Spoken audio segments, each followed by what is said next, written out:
Greetings, everyone, and thank you for attending today's virtual session. My name is Travis Viera-Liden, and I am presenting alongside Alyssa G. Resnick, both of us representing the libraries at the University of Southern California. The session today outlines a number of processes we've implemented at USC Libraries for operationalizing cost usage analysis with limited staff. For the record, this session was recorded and uploaded prior to November 1st, although Alyssa and I will both be available live for the Q&A portion. Here is the Charleston Library Conference Code of Conduct, and while you're all reviewing this, I would like to thank all those involved with organizing this conference and for accepting our proposal to speak with you all today.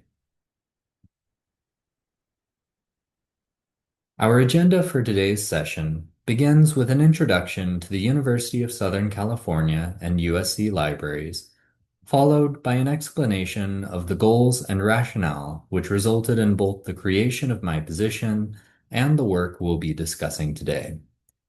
Alyssa will speak to those points before I dig into some of the processes involved in operationalizing cost usage analysis across all our electronic resources, including a step-by-step description of how this work has developed over the last 5 years and where we see it going moving forward.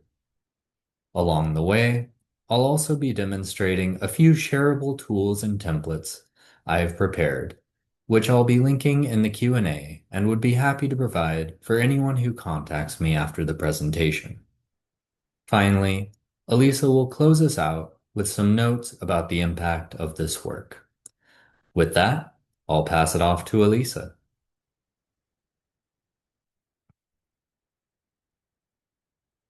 Thank you, Travis, for that great introduction to our presentation. And I'm going to start with some brief information about the University of Southern California. USC is a leading private research university and is located in Los Angeles, California, close to downtown in the area known as University Park. In the red box on the slide, it states, consistently rated amongst the top higher education institutions in California, USC is known for its academic excellence, pioneering research opportunities, and a diverse and inclusive student experience and campus environment that attracts students from across the U.S. and worldwide.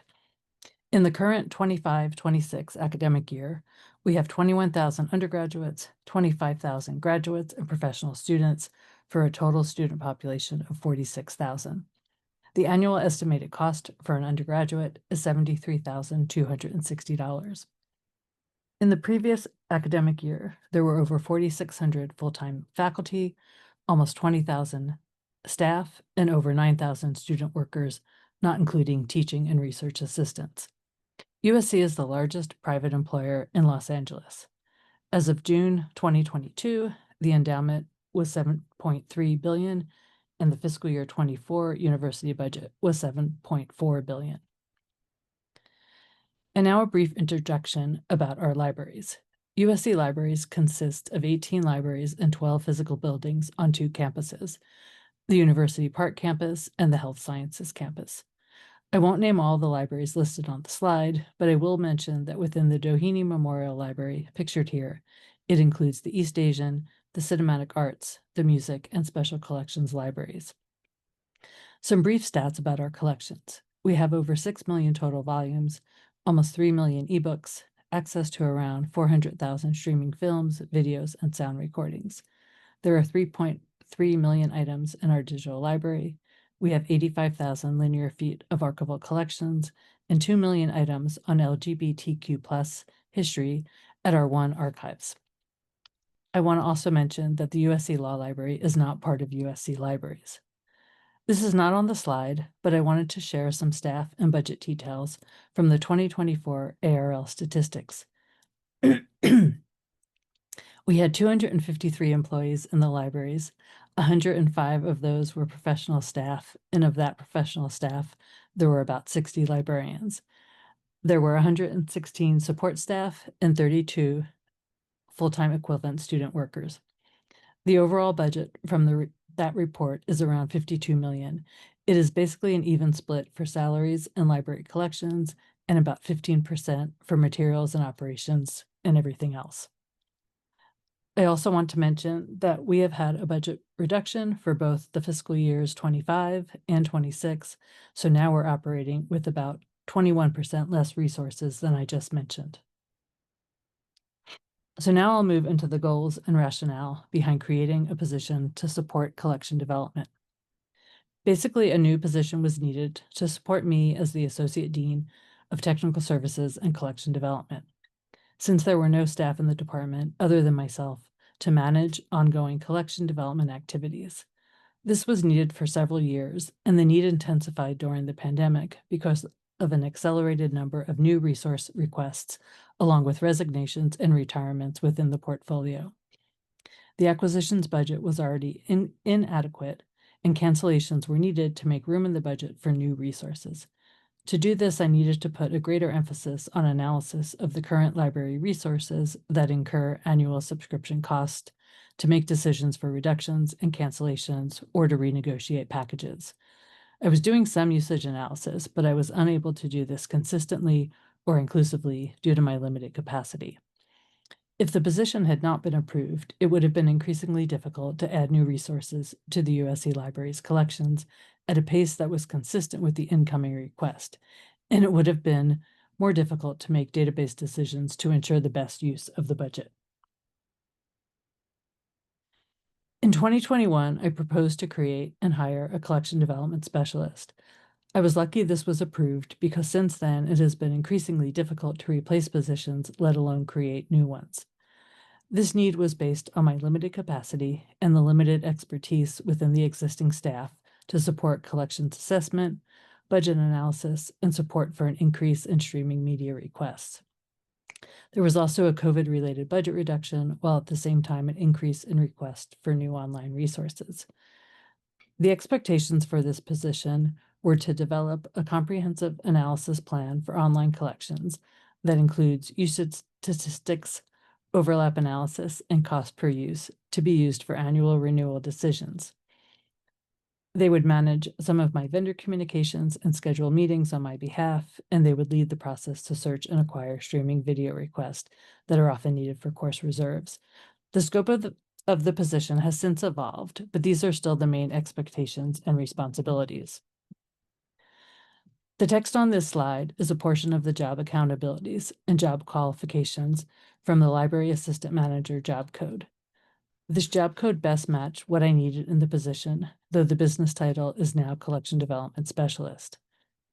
I have highlighted some keywords from the 3 major job accountabilities, including library statistics, reports, data, trends, recommendations, efficiency workflows, documentation, communicates, and assists library management. For the qualifications, I have the minimum and preferred, and highlighted the most important being comprehensive knowledge of library operations and technical systems in a large or specialized academic library. Some other job accountabilities not listed here include advises senior management on administrative and budgetary matters, provides data and projections, and monitors and tracks budget activity and analyzes variances. I have also included a selection of the relevant skills from the job code, and many of these are the same words that I highlighted from the job accountabilities on the previous slide.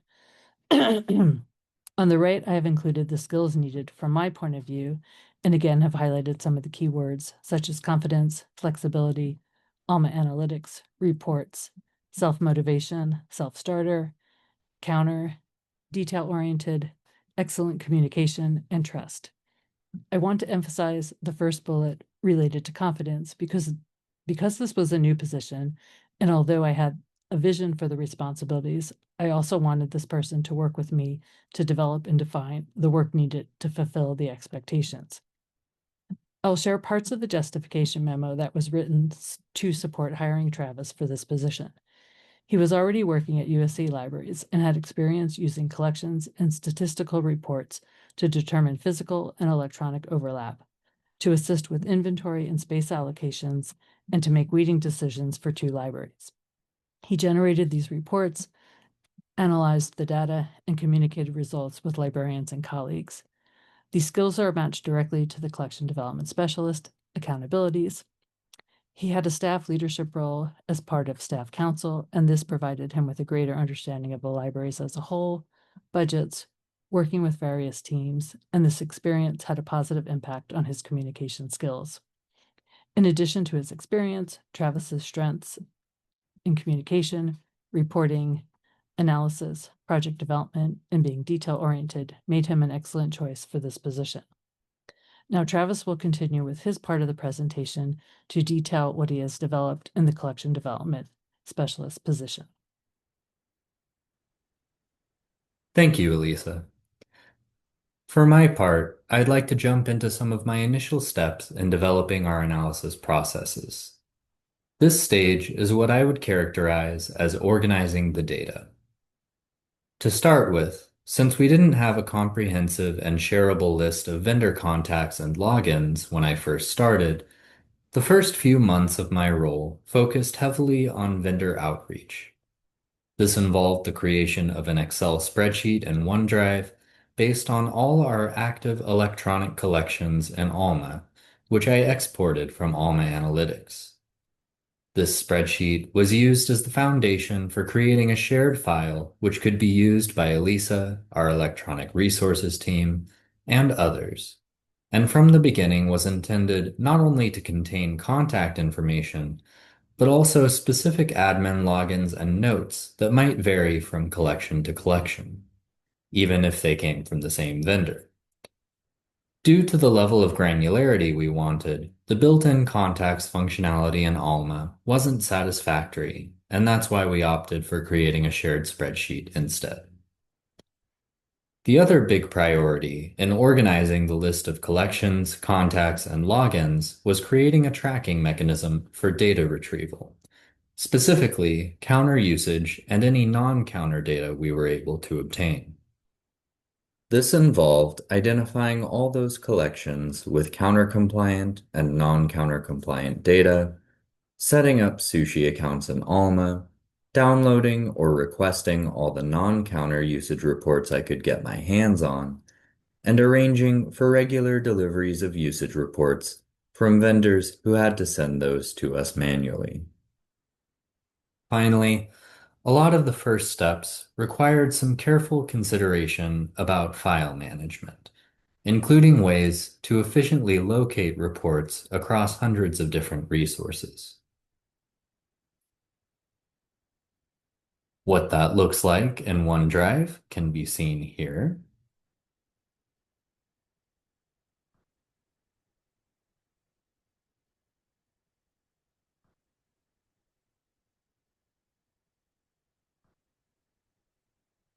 Likewise, here's a screenshot of how we organized a large number of SUSHI accounts for one of our vendors.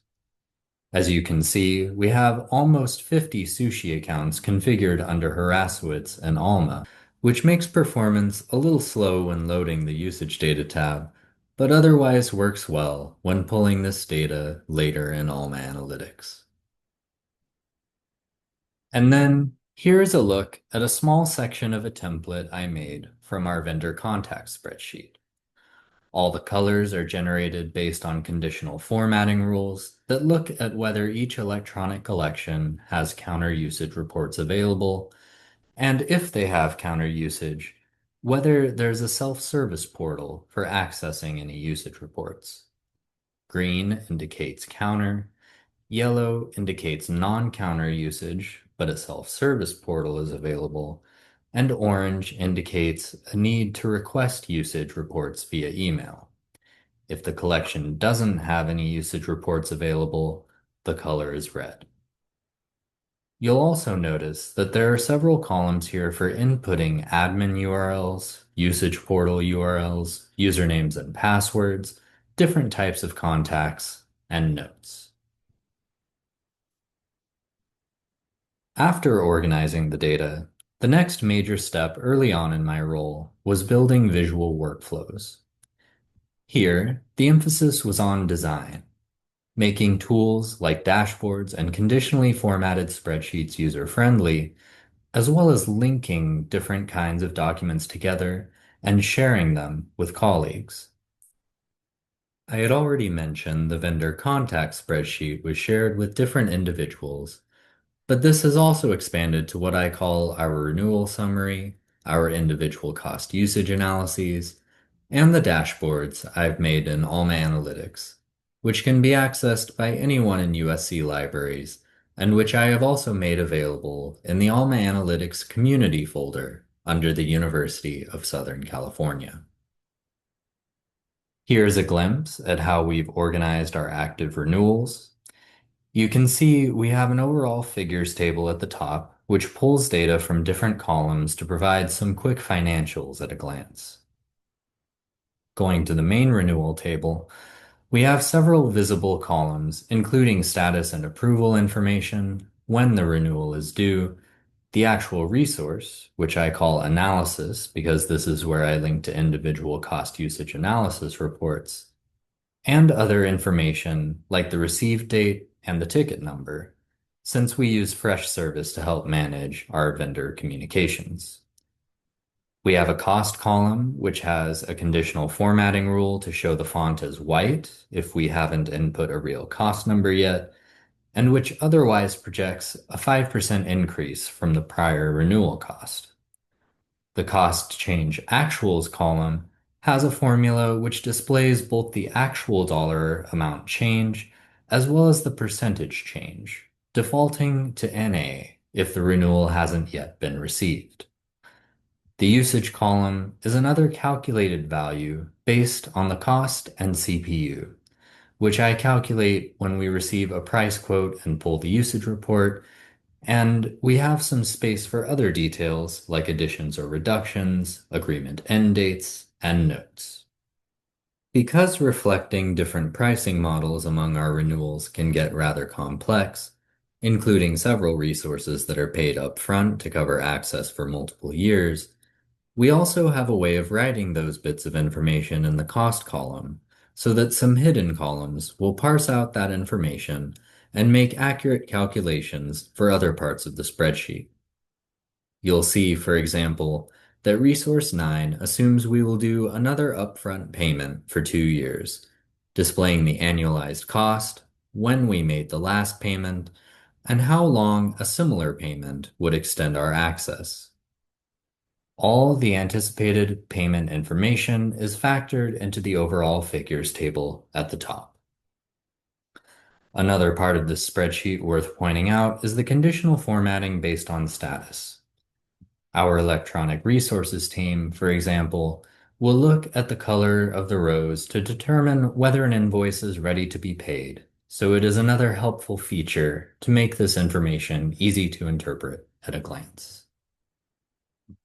Linked to each row of the renewal spreadsheet as they come in are individual cost usage analyses, which describe how we arrived at the cost per use figure for each resource. The one you're looking at right now is an example of a non-counter cost usage analysis, which has a brief summary tab as well as a usage tab. The usage, as you're all likely familiar with, can look very different depending on the format chosen by the vendor. Finally, this is an example of a dashboard I made to plug in pieces of information for analyzing resources with counter-compliant usage. You'll notice several prompts which allow someone to narrow down usage for specific SUSHI accounts, platforms, publishers, ISSNs or ISBNs, titles, and years of publication. The reporting period dates default to previous calendar year or fiscal year, whichever is more recent, and the cost comes from either the quoted renewal cost or the expected renewal cost. After inputting these values and selecting Apply, the summary is generated along with a usage report that looks very similar in structure to what you might download from a vendor portal. Once this is ready, you can export the whole dashboard and it will be ready to upload and link to the shared renewal spreadsheet. I made another dashboard called Find a Counter Report that is included among the other shareables, which allows you to tab between different counter data that has been harvested using a similar set of prompts.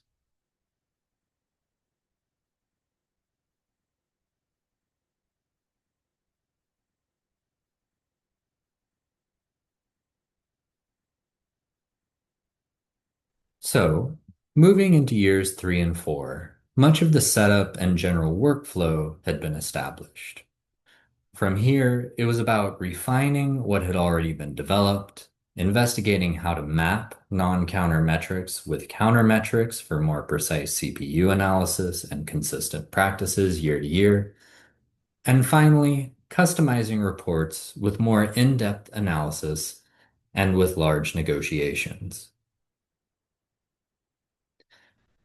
An example of the refinement aspect of these past 2 years has been the development of my debugging e-resource usage data dashboard. This dashboard helped me feel more confident in the results of my other usage dashboards because I was able to check whether any usage was double harvested or not harvested at all for particular months. I get reports from this dashboard every month identifying which items fail these tests. In this case, it looks like we have an instance of duplicate harvesting of the TRJ2 report from Emerald in July 2025. For the missing data tab, I should note that it doesn't check for any missing data until at least 2 months prior to the date the analysis runs. In this case, I'm recording in October, and the analysis is checking a 6-month window from March 2025 through August 2025. This gives the data a chance to become available and harvested before checking to see if it's missing. It looks like we don't have any missing data at the moment, but if we did, you'll notice that any zeros are shown in red font. You would see a whole column of red zeros for any months where SUSHI harvesting failed entirely. For a vendor like ACM, where we have come to expect low usage in a TRB1, it isn't overly concerning to see zeros in this row. Moving on to how we've begun mapping some of our non-counter metrics with counter metrics, what I'm showing you now is a spreadsheet which identifies all the metrics I've observed in different non-counter usage reports for each vendor. This can be helpful for me to reference when doing cost usage analyses for non-counter vendors, especially in cases like IPA source from EBSCO, where it might be a sum of different metrics that are comparable to counter. Ideally, I would like to be consistent in how I analyze a resource from year to year, as well as specifically identify metrics or combinations of metrics which may be equivalent to a unique or total item request. You'll also probably notice from this spreadsheet that many metrics which are mapped to counter are labeled as multiplier. This hasn't been used in USC Libraries yet, but I'm marking these as such because I'd like to use a Python script to estimate, for example, approximately how many unique item requests there may have been if all I have is a metric equivalent to total item investigations or total item requests. This process would implement multipliers based on the average ratios between different metrics for our harvested counter reports, which you can find on this other tab. Now, in terms of customization, a logical step for us was doing a deeper dive into some of our larger packages. You'll see we not only did cost per use analysis at a high level, but also title by title, and with other factors considered, such as projected citations and authorships, which we obtained from Unsub software. Here, we have a custom weighting system which scores each title based on how well it performs across various metrics. There are also a number of conditional formatting rules to make all this easier to absorb. This particular analysis analyzed overlap with a similar collection, but some of our more recent analyses have considered overlap across all our electronic collections. I'm still working out some of the bugs in the overlap formulas I'm developing in Alma Analytics, so unfortunately I'm unable to include those among the shareables for this presentation. Finally, where is all this work going now? As I mentioned before, we're currently trying to operationalize overlap analysis for all of our electronic books and journals, in addition to doing some cost usage analysis for all of them. Some tools, including the Alma Overlap tool, have some of this functionality, but it is not customizable enough to be ideal for our needs. I'm also in the process of building a site on SharePoint for collections insights, which I will show briefly in just a moment.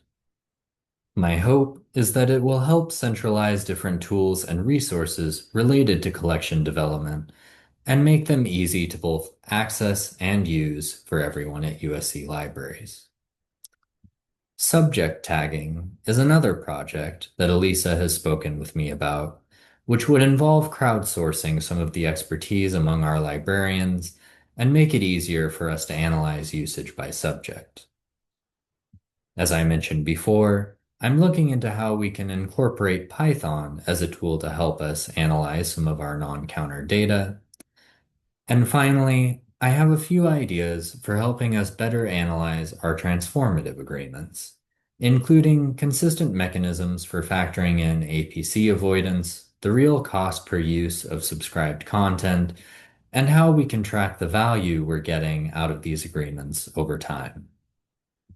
Beyond these, some other possible ideas I've had for projects include using Alma Analytics APIs to analyze data in Power BI, as well as potentially incorporating publishing data from OpenAlex, Scopus, and Web of Science into our analysis processes.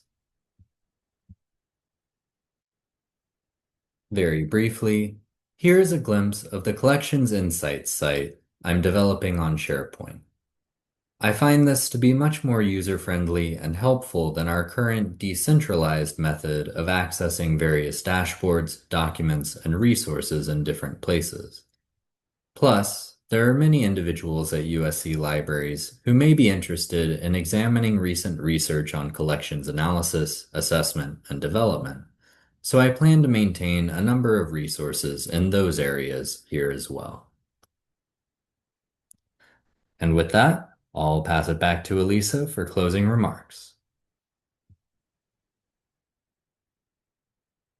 The impact of what Travis has developed has really changed the way USC Libraries is now analyzing its ongoing resources, and I will highlight just some of this impact. The renewal summary report is now an ongoing and cumulative analysis over the last 4 fiscal years. It is a shared spreadsheet mainly used by our electronic resources staff, along with me and Travis. It is a good way to have easy access to current data, along with prior comparisons for cost and usage, and all the necessary data is in one place. Travis has been very open to modifying the report, and the more resources he has been able to analyze, and the more I utilized the data, we both came up with adjustments and tweaks. The recent budget cuts also had an impact on some additions to the report details. Overall, the data has really helped in the last several years when we had to make more reductions. The data in this report has helped me develop benchmarks based on overall cost, cost per use, and unique item request that have helped determine a starting point for suggested cancellations and renewals. The cost usage analysis details allow for transparency within the libraries as a mechanism for shared information and an opportunity for input from the subject librarians. It illustrates collection development and acquisitions complexities, usage patterns, and budget limitations. The Find a Counter report that Travis created in Alma Analytics has been a great tool for me to use. I am not an expert user of Alma Analytics, so this allows me to run my own reports, especially if I need to do some deep dive analysis or even look at a title that is in more than one electronic collection. The Future Collections Insights will allow librarians and staff to create reports as needed at any time, provide professional development, and expand transparency and further collaboration between collection development and the subject librarians. It will also serve as an excellent example of utilizing our intranet to the fullest potential. I want to thank you all for joining us, and this slide has our email addresses included if you want to follow up with us in the future. We will now be placed in a Zoom meeting room for Q&A and discussion. You will be able to turn on your cameras and mics to ask questions, or you can use the text chat function. On behalf of Travis and me, I want to again thank everybody for attending, and we look forward to communicating with you shortly in the Q&A session.